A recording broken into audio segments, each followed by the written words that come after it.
Prince George residents will face a 2.5% tax increase this year. That figure was reached after much discussion during the final budget meeting last night.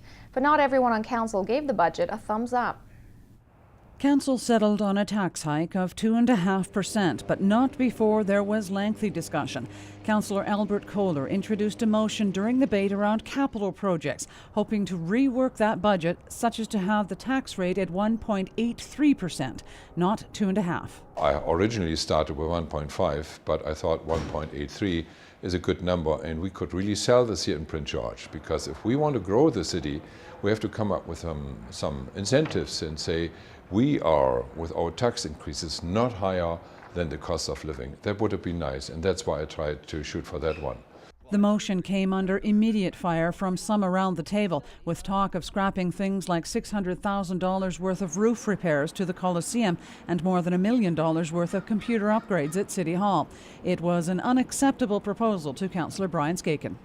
I looked through that list, and our administration told us that those items were in that list last night that we discussed because there was safety concerns, engineering concerns, and a whole bunch of things. And I didn't think that we were really in any position to take any of those items off there. In the past 3 years, we've had some, relatively low tax increases, and I think 2.5 is reasonable. In fact, Skaken cites a report released earlier this year looking at city-owned properties and what should be spent to maintain them. The city is way behind.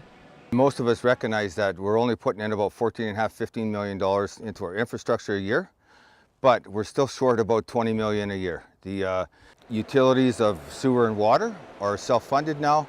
We're even on those, but the issue of our infrastructure, how are we going to make that up, was basically what the debate was about last night. But Kohler argues with fee increases as a result of the core review, the city has an additional $3.5 million in its coffers already before the tax increase. I just think it's too hard, too much. And so the taxpayer is looking at tax fatigue.